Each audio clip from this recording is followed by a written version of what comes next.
Good morning students, कैसे हैं आप लोग? अच्छे से पढ़ रहे हैं? गुड।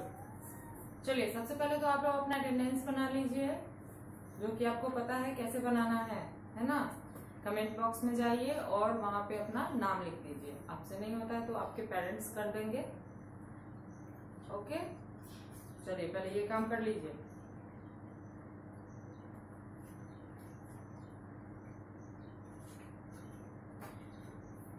चलिए, हो गया? गुड। आज का जो चैप्टर है, आज हम लोग क्या पढ़ने वाले हैं? चैप्टर 9, ठीक है? Is am are. कल जो है हम लोगों ने पढ़ा था चैप्टर 8, डूइंग वर्ड्स, है ना? मैंने इसका डिफिनीशन भी आप लोगों को लिखवाया था। डूइंग वर्ड्स जो कि जिसको वर्ब या एक्शन वर्ड भी बोलते हैं, है ना? और उसका एग्जाम्पल भी मैंने बताया था बहुत सारा, और ये जो एक्सरसाइज है वो मैंने कंप्लीट करवाया था। आई होप आप लोगों ने भी कंप्लीट किया होगा। जिन बच्चों ने अपना होमवर्क ये वाला नहीं किया है तो वो जो इससे प्रीवियस वीडियो है इसको देख लेंगे, ठीक है?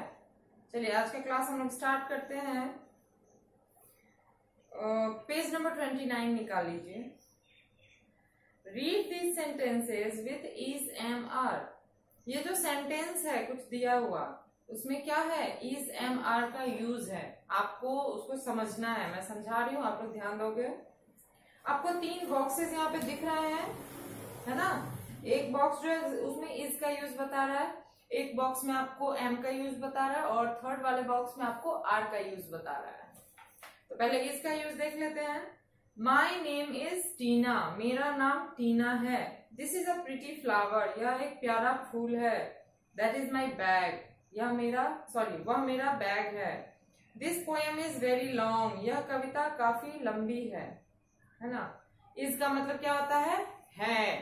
अगर आप नोट करना चाहे तो इसको लिख भी सकते हैं। इसका मतलब होता है।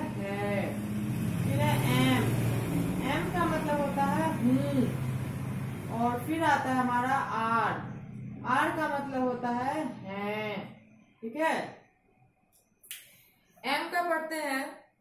I am a girl. मैं एक लड़की हूँ। I am in class 1। मैं वर्ग पहली कक्षा में पढ़ती हूँ। I am 6 years old। मैं 6 साल की हूँ। I am tall. मैं लंबी हूँ।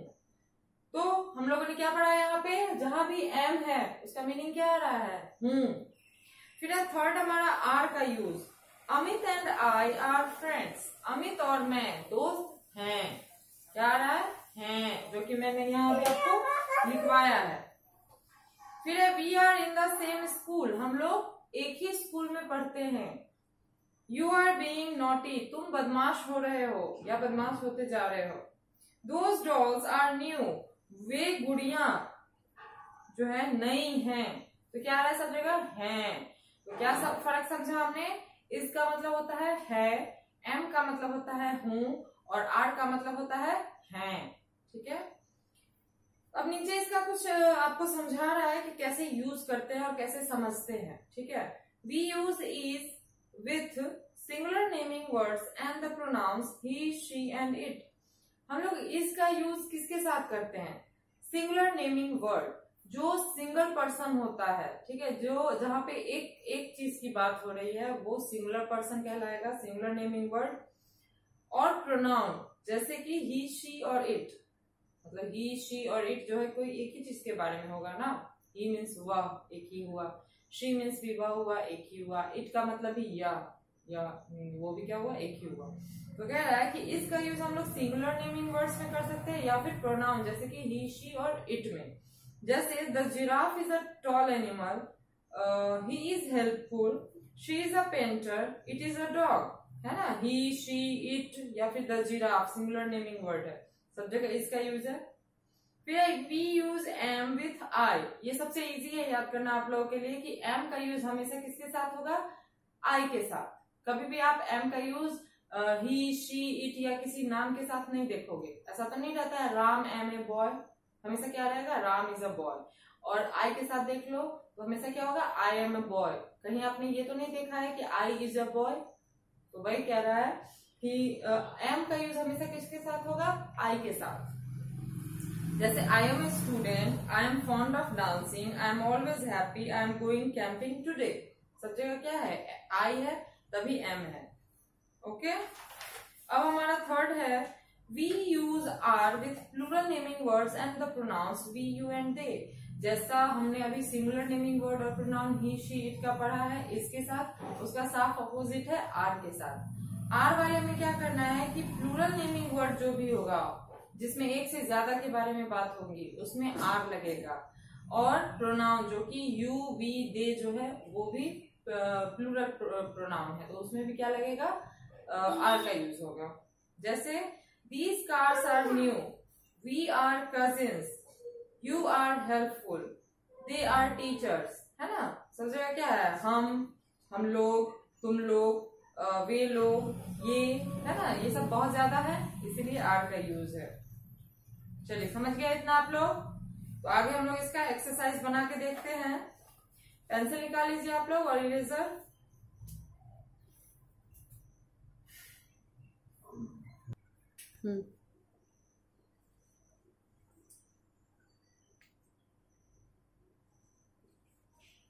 चलिए एक्सरसाइज इसका हम बनाते हैं। कह रहा है ए में tick the correct sentences and cross out the incorrect ones, use the pictures as clue, one has been done for you. कह रहा है कि जो सही सेंटेंस है, ठीक है, जिसमें सही तरीके से लिखा गया है उसको टिक करना है, और जो गलत सेंटेंस आपको लगेगा उसको आपको क्रॉस करना है। पिक्चर जो आपको दिया गया है वो एक तरह से आपके लिए क्लू है, आपको उसमें से अंदाजा लगाना है कि सही है या गलत है। एक आपके लिए बताया गया है यहाँ पे। जैसे पहला है वी एम इन क्लास 2, हम लोग वर्ग 2 में हूँ। आपको कैसा लग रहा है ये सेंटेंस, सही है गलत है? हम लोग वर्ग 2 में हूँ गलत है, क्योंकि इसका सही क्या होना चाहिए था, वी आर इन क्लास 2, हम लोग वर्ग 2 में हैं। तो क्या है इसमें किया हुआ, पहला क्रॉस है ना, ठीक है। तो उसी तरीके से है दूसरा, दोज आर बीज, ये जो है वे जो है क्या है, मधुमक्खियां हैं। तो ये सेंटेंस आपको कैसा लग रहा है, सही है या गलत? बीज का मतलब हो गया मधुमक्खियां, तो प्लूरल प्रोनाउन है, सॉरी प्लूरल नेमिंग वर्ड है, तो क्या होगा, ये ट्रू है, तो सही का निशान लगाएंगे।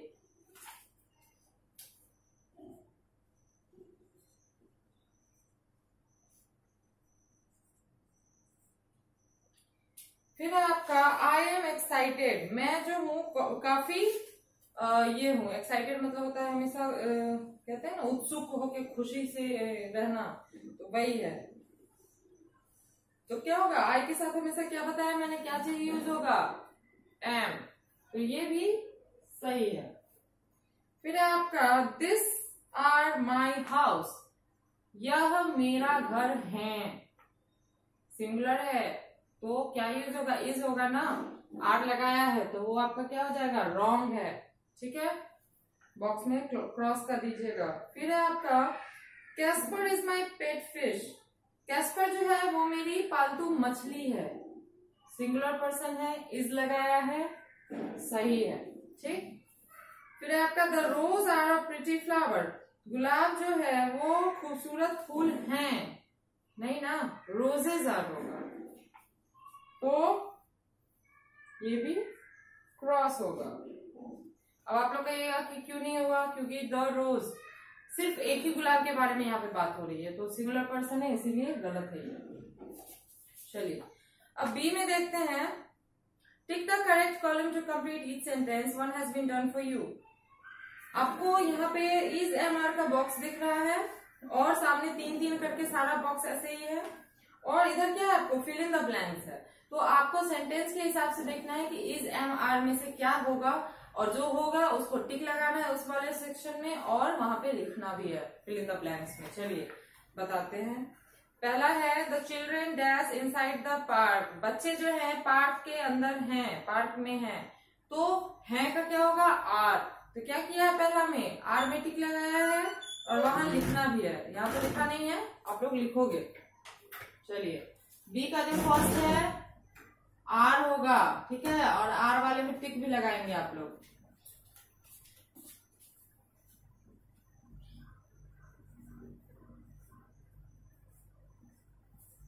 चलिए नेक्स्ट है आपका दिस माई स्कूल बैग, यह मेरा स्कूल बैग है का क्या बताया मैंने, इज लिखेंगे, इज वाले बॉक्स में टिक लगाएंगे। फिर है I dash in the school football team, I के साथ हमेशा क्या बताया है मैंने, एम का यूज, एम वाले बॉक्स में टिक लगा के एम लिख भी देंगे। फिर है आपका you dash good at playing badminton, you मतलब होता है तुम या तुम लोग, तो क्या होगा यू के साथ आर, यू के साथ कभी भी इज नहीं लगता है, ध्यान रखिएगा। अगर एक ही आदमी के बारे में बात हो रही है, ठीक है, कि तुम ये क्या है यहाँ पे, तुम बैडमिंटन में काफी अच्छे हो, बैडमिंटन खेलने में काफी अच्छे हो, मान लो कि एक ही आदमी को बोल रहा है, लेकिन यहाँ पे नियम कहता है कि आर ही लगेगा, जैसे आई में एम लगता है वैसे ही यू में आर लगेगा, चाहे सिंगुलर पर्सन हो या प्लूरल पर्सन हो। फिर है this dash my bicycle, this means हो गया सिंगुलर, तो क्या होगा इज। फिर है I dash scared of frogs, I के साथ am. Sujata and Suraj dash classmates, दो आदमी हैं, एक से ज्यादा है, तो है लगेगा, है का क्या होगा आर। और I dash fond of listening to music, I के साथ एम, और एम वाले बॉक्स में टिक भी लगा दीजिए, ओके।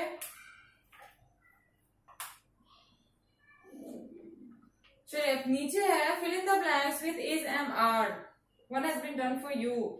अब तो आप समझ ही गए होंगे इतना बनाने के बाद कि इज एम आर का यूज कैसे करना है, तो आपको एक बता दिया है, बाकी आपको बनाना है। दीज बोटल्स आर एम्प्टी, है ना, दीज बोतल्स मतलब बहुत सारी बोतलें हैं, तो आर लगाया है।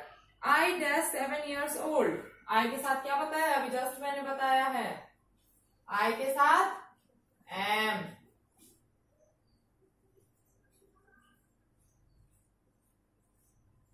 चलिए नेक्स्ट देखते हैं, Meeta and Neetu dash my friends, दो हैं, क्या होगा are. There dash a cat in the house, यहां घर में एक बिल्ली है, तो is. I dash a tall boy, I के साथ am. There dash many toffees in this jar, jar में काफी सारी चॉकलेटें हैं, टॉफीज हैं, तो काफी सारे हैं, तो क्या होगा there are. This lunch box dash red in colour, एक ही लंच बॉक्स है, इज, है ना।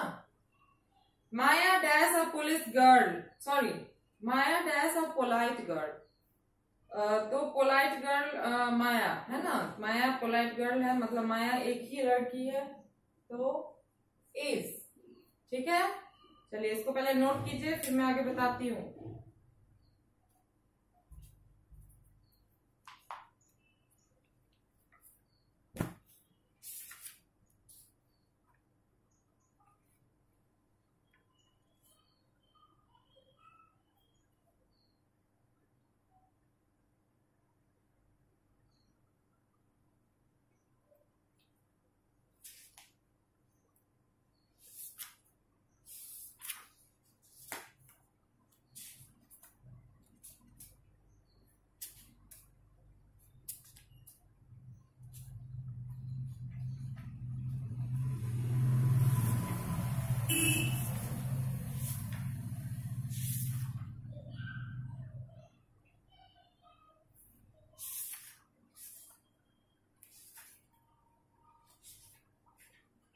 चलिए हो गया, आप लोगों ने नोट कर लिया, गुड। ये चैप्टर तो हमारा खत्म हो गया है, use of is am are. I hope आप लोगों को समझ में आ गया होगा जो मैंने अभी आपको बताया है। एक्शन वर्ड और डूइंग वर्ड वाला जो है वर्ब का डिफिनीशन, वो आप लोग याद कर चुके होंगे, है ना, मैंने कल लिखवाया था आप लोगों को।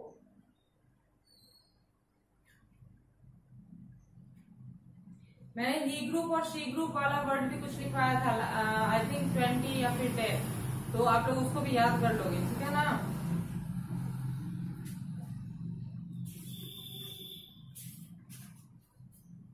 नेक्स्ट जो चैप्टर है चैप्टर 10, इसको आज हम लोग थोड़ा थोड़ा देख लेते हैं डिटेल्स में, अगले वीक में हम लोग बताएंगे। ठीक है, हम लोग अगले वीक में इसका डिटेल जानेंगे। अभी थोड़ा सा मैं आपको समझा देती हूँ। ठीक है, चैप्टर 10 है is am are plus verb plus ING, है ना। अभी हम लोगों ने क्या पढ़ा, इज एम आर का यूज कहाँ कैसे क्या करना है, और यहाँ पे है कि वही इज एम आर तीनों में से कोई एक चीज प्लस वर्ब, जो कि हम लोगों ने पढ़ चुका है ना, हम लोगों ने पढ़ लिया ना वर्ब को, और जो वर्ब है उसमें आईएनजी लगा के कैसे सेंटेंस बनाना है वो बताएगा इसमें। जैसे we use ING words to show actions that are taking place at the time of speaking. हम लोग जो है आईएनजी वर्ड्स का यूज करते हैं कब, जब हमें यह दिखाना होता है कि जो काम है वो अभी जस्ट हो रहा है। ठीक है, हो ही रहा है काम। Look at the picture, what are the children doing. Picture को देखिए और आप बताइए कि ये बच्चे जो हैं वो क्या कर रहे हैं। जैसे Anil and Rohit are playing football. Anil और रोहित जो हैं क्या कर रहे हैं, तो फुटबॉल खेल रहे हैं। प्लेइंग जो है यहाँ पे, प्ले तो वर्ब आपको पता ही है, खेलना, उसमें आईएनजी लगाया है।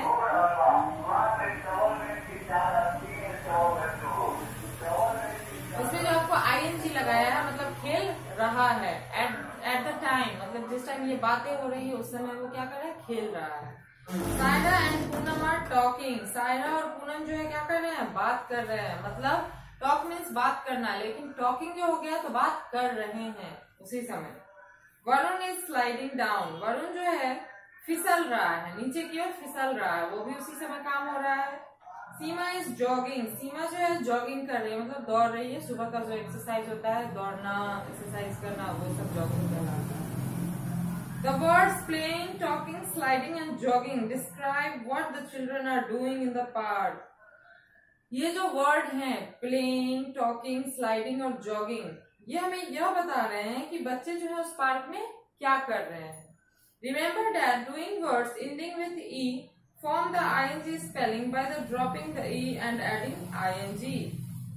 अब इस चीज को याद रखना है कि जो भी डूइंग वर्ड्स है जिसके लास्ट में ई आ रहा है ना, उसमें क्या करेंगे, आईएनजी लगाने टाइम में ई को हटा देना है और बस आईएनजी ही लगाना है। जैसे आपको एक बताया है यहाँ पे कि जैसे एक स्लाइड है, फिसलना है ना, अगर उसमें हम आईएनजी लगाते हैं तो अगर हम ये लिखते हैं कि स्लाइडिंग, तो ये हमारा क्या है, गलत है। इसमें क्या करेंगे, ई को हटा देंगे, तब क्या बनाएंगे, SLIDING, स्लाइडिंग। ये जो स्लाइडिंग है ये सही है ना, इसको याद रखिएगा आप लोग। फिर है doing words ending with consonant plus vowel plus consonant form the ING spelling by doubling the last consonant and adding ing। कह रहा है जैसे हम लोगों ने अभी पढ़ा ना कि जिसके लास्ट में ई आता हो वहां पे जब आईएनजी में चेंज करेंगे तो ई को हटा देना है और तब आईएनजी लगाना है। तो उसी तरीके से कह रहा है कि ऐसा वर्ड जिसके लास्ट में, और कहने का मतलब कि लास्ट वाला और उसके बाद वाला और उसके बाद वाला दोनों में अगर लास्ट और उससे दो पहले वाला कॉन्सोनेंट आया और बीच में वॉवेल आया तो वहां पे क्या करना है, लास्ट वाला जो वर्ड है उसको डबल कर देंगे। जैसे आप एक देख लो, जैसे है ना रन, ठीक है, ये क्या है, कॉन्सोनेंट है, ये भी कॉन्सोनेंट है और ये हमारा वॉवेल है। तो क्या बताया है अभी नियम के हिसाब से, जो लास्ट वाला है उसको डबल कर देना है ना, रनिंग। जैसे स्विम, अब इसमें देखिए एम हमारा कॉन्सोनेंट है, डब्ल्यू कॉन्सोनेंट है, आई जो है हमारा वॉवेल है। तो क्या करेंगे इसको स्विमिंग में डबल एम कर देंगे, समझ रहे हैं, ऐसे ही बनता है आईएनजी वर्ड्स। ओके,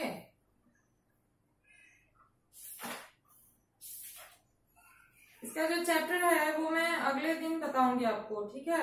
आज जो इतना मैंने बताया है उसको समझ लीजिएगा, उस दिन मैं एक बार और रिवाइज आपको करवा दूंगी, ठीक है।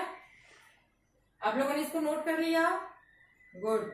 चलिए आज के वीडियो के लिए इतना काफी है, मिलते हैं अगले वीडियो में। ओके, नेक्स्ट चैप्टर में, चैप्टर 10 में जो कि मैंने भी समझाया है उसको याद रखेंगे और अगले दिन इसका एक्सरसाइज मैं कंप्लीट करवा दूंगी, ठीक है। Thank you.